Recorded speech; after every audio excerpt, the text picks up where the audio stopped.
Hello everyone, welcome to my YouTube channel, Truth Hurts. I'm Andrew the Love Doctor, and I specialize in breakups with catching people creeping, lying, and cheating in relationships. Today I'm going to be discussing red flag number 267, positivity in the face of adversity. This is a subscriber's request I will be addressing. Hope to see you soon in another video, Andrew. Do one about the positivity in the face of adversity. That's one I need to know right now. You don't have to worry about me abandoning my videos. I'm never going to stop helping people in need. That's my calling in life. To assist those with relationship woes. That's why I'm the Love Doctor. My beloved dearly departed mother used to say, if everyone was to write their problems on a piece of paper and put it up on a bulletin board, after you read everyone else's problems, you would snatch yours and run. This means, despite whatever troubles you may have, someone else has it worse. So appreciate what you have and learn to deal with it the best you can.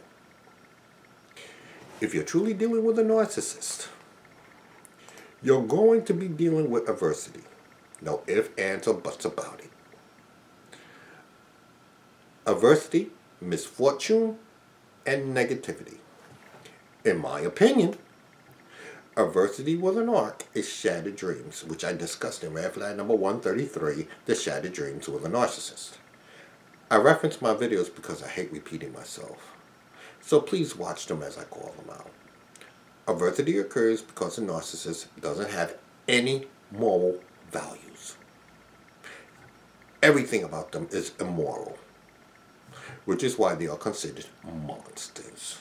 A monster is a callous entity that causes another pain and suffering without remorse, simply to gain the instant gratification it desires at that moment. It doesn't care who it hurts or whose dreams it crushes. The only thing that matters is what they want. Totally self-centered.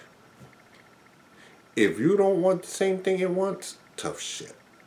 If you have a problem with that, then you're the problem. If you don't agree with them, then you're the enemy. You must remember this. I said it in my book once again, here we go again, this time with the narcissist, on page 469. And I quote, the narcissist is sick. They have a narcissistic pathological disorder. The lack of empathy and remorse, thus they can do anything to you and not feel bad about it. Narcissistic pathological disorder, NPD, is a long-term pattern of abnormal behavior characterized and exaggerated feelings of self-importance, an excessive need for admiration, and a lack of understanding of others' feelings. People affected by it often spend a lot of time thinking about achieving power or success, or about their appearance. They often take advantage of people around them. If you keep this up front, then it should help you cope with your greatest disappointments with them. However, due to the fact that the bastards know exactly what they are doing, it makes it hard to use sickness as a justification to forgive them, to feel better. Thank God I'm not a forgiving person. Why are narcissists like this? One theory is the prima facie duties. This word is Latin for first look or impression. Its theory is to do good out of the sense of duty. If you want to understand this term, think marriage and relationships. There are 7 categories to this theory. Fidelity, faithfulness, forsaking all others, reparations, making up for wrongful deeds, gratitude, being grateful for what someone has done for you, justice, trying to do the right thing when you want to do the wrong thing, beneficence, making a person's life better and happier, self-improvement, bettering your life. You can't make others happy without you first being happy. Non-malefiance, non-injury, keeping your hands to yourself, not doing anything to harm someone else. Narcs are the opposite of everything I just mentioned. They know nothing of moral ethics, duties, and obligations. Simplistic explanation. You may not like doing something, but you do it out of respect for some profound sense of duty. These monsters are only obligated to their wants, not needs, because half the shit they do, they don't need to do. And they don't consider another person's feelings. Everything they do is self-interest, ignoring the wants of others. So William David Ross contributed 2 simplistic ways of implementing prima facie. Always do the stronger act. Example. You're married, but you're attracted to someone else, and you want to commit infidelity. But you won't commit infidelity because of your marriage obligations to remain faithful. 2. Always do the act that has the greatest degree of right over wrong. Example, you're married, but you're attracted to someone else other than your spouse. In order to remain faithful, you stay away from the person that you are attracted to prevent infidelity. Prevention is better than cure. Narcs can't do that, which is why Lilith's quoted, "Some women get so much attention, and if she's highly attracted to whomever is giving the attention, she will give in." It is not within the narc's behavior to do the right thing. When they do something immoral that hurts you, it gives them an orgasm. Immoral, bad, defiant of moral principles, bad, vicious, wicked, or evil. Simplistic definition, wretched. Do you know what's painfully disappointing about narcissists? They won't acknowledge wretchedness, despite mounting evidence presented.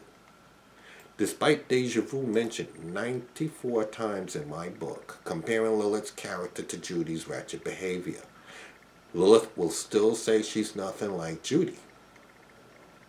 Well, the book is not to convince Lilith of her behavior, but to make you aware of the nature of the creature behind the narcissistic mask.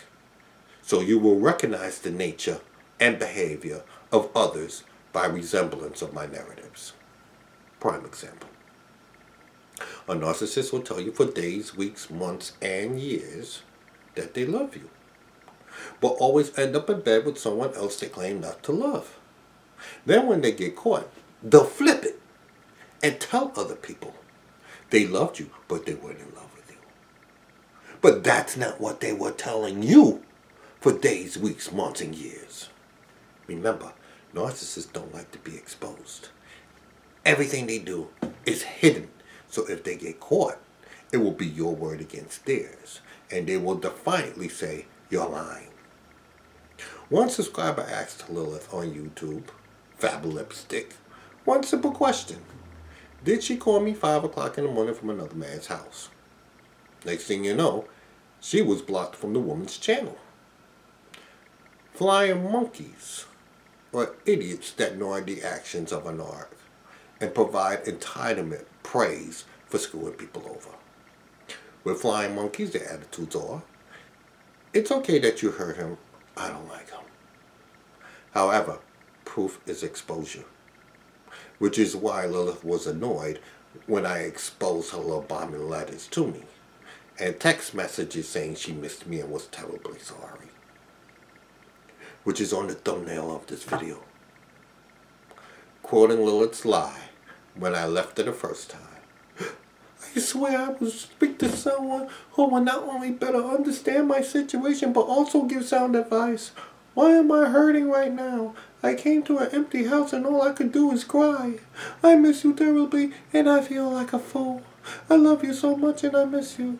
I know you told me not to contact you, but why do I feel this way? I feel like such a fool to have let you leave. Please don't give up on us. Please don't." As I entered the gate of my complex, all I could think of was a sense of emptiness. I know you said don't contact you, but why I feel terrible right now? I must be such a fool. You were the best man I ever had. And no matter what, I want to need you back. I have never cried so much over anyone, not even when I was in love. Why is that? I know this is an infatuation. This is, and it must be real love, because I still want to need you, regardless of your ailments. I will try my best to help. Just please reconsider. I love you, Angel Benjamin. A woman within video, red flag number 264, the smear campaign, begged me not to go back to Lilith and wondered why I was so stupid.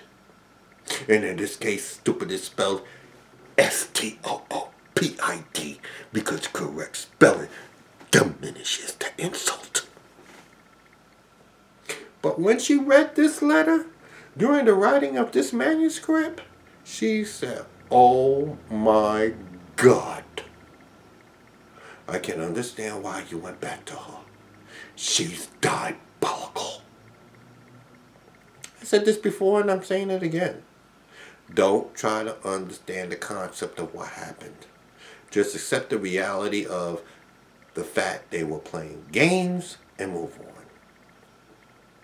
Now when they hurt you, while you were nothing but nice to them, they will laugh at your pain. And many times they will be laughing with others. When I got back to New York, Lilith had children calling me and then hanging up the phone when I answered. Pay that no mind. That's them playing mind games, trying to get a rise out of you. Narcissists invade feelings of vulnerability like sadness, fear, loneliness. So to console themselves, they rely on flying monkeys. People who are just like them to console one another. Prime example, Judy and Lilith. Judy: I was caught sucking dick. Lilith: girl, me too. Give me a hug, girl. That damn Andrew is no good, exposing us as cocksuckers. That was supposed to be a secret. Birds of a feather flock together to feel special.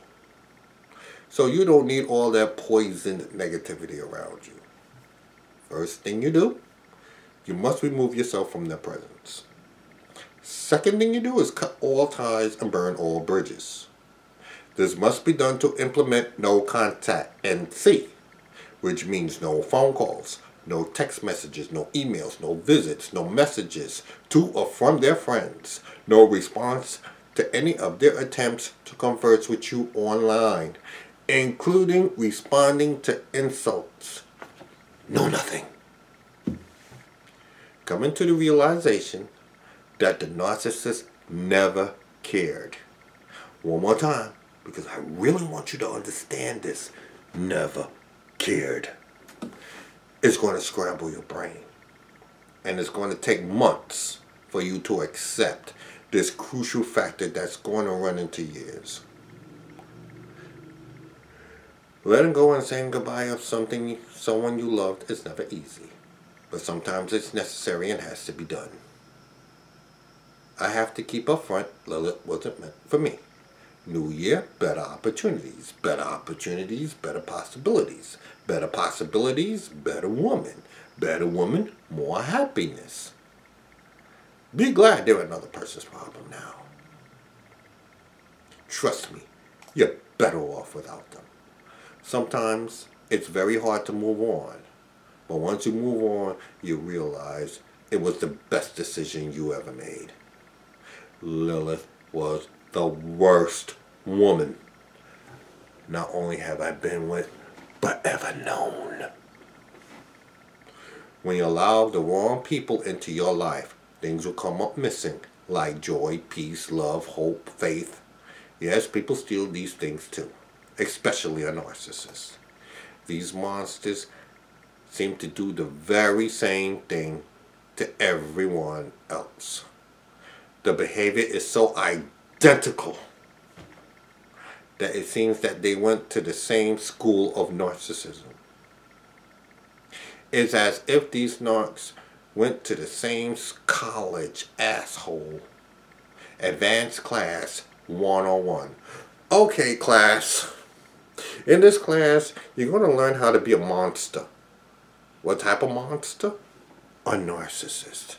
There are 3 phases to being a narcissist: idolization, devaluation, discard. When you have mastered all 3 of these concepts, you will be able to mentally break down anyone that loves you. How dare they love you? You're a monster. The nerve of some people. There will always be 3 types of people in your life: who helped you in your difficult times, who left you in your difficult times, who put you in your difficult times. There's a movement to make people aware of narcissism, because the ones that get caught up with a narcissist knew nothing about narcissism. This is how the narcissist was able to manipulate you, because you was naive. Keep in mind, that which doesn't kill you only makes you stronger. I feel like Superman right now. I took on a narcissist and survived. That's what you will be referred to after your ordeal with a narcissist: a survivor. From every wound, there's a scar. For every scar, there's a story. A story that says, I survived. Survivor. To carry on despite hardships or trauma. Perseverance. A person who survives, especially a person remaining alive after an event which others has died. You can break a man down temporarily, but a determined man will always pick up the pieces, rebuild themselves, and come back stronger than ever. I'm demonstrating that to you right now.